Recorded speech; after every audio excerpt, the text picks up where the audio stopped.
Hi, friends. This week we've been thinking about how the disciples, and specifically Thomas, moved from a position of unbelief to belief, from uncertainty to faith, when Jesus offered himself to them after the resurrection. After Thomas declared his belief in Jesus, Jesus said, "Blessed are those who have not seen and yet have come to believe." That reminded me of a story. Once upon a time, there was a family of mice who lived in a large piano. They loved their piano world and the music that often came to them, filling the dark spaces with sound and harmony. At first, the mice were impressed by it. They drew comfort and wonder from the thought that there was someone who made the music.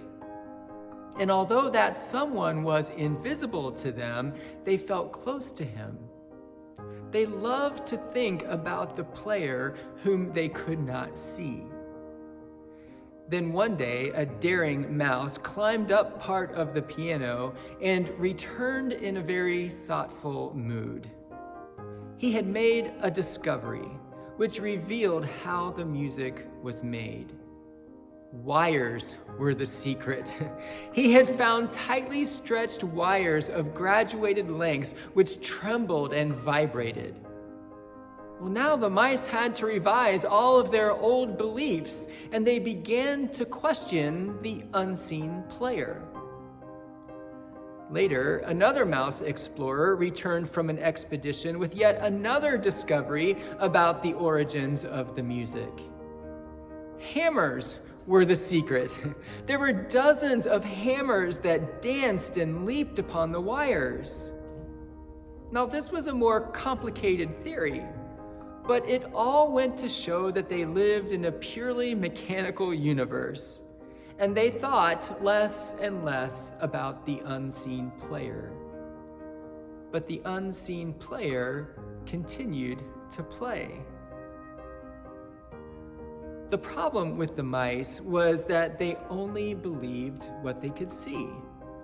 They stopped believing in the person who played the piano just because they couldn't see him. They still heard the music, but they thought it was just hammers and strings. They began to think of the unseen player as nothing more than a myth. Sometimes it's hard for people to believe in God because we can't see God. We want to believe in things that we can see and touch and explain. But the truth is that God is always working, God is always influencing. And just because we can't see God doesn't mean that God's not there. If we listen carefully and if we watch closely, we can recognize God's work and hear God's music all around us. What changed to make the mice go from a sense of comfort and wonder about the unseen player to the belief that the unseen player was nothing more than a myth? They were still the same mice, they hadn't changed. It was still the same piano, it hadn't changed. The music was the same, it hadn't changed. The one who made the music was the same, he hadn't changed. What changed about the mice was where they placed their faith. They had faith from the very beginning, but because they chose to place their faith in what they could explain, they lost the comfort and wonder that they had known when their faith was not placed in the things that they could see and understand, but when their faith was placed in the one that they could sense and feel. Listen for the music. Look for the beauty. And know that there is more to life and faith than what meets the eye. Thanks for listening. I'll see you again soon.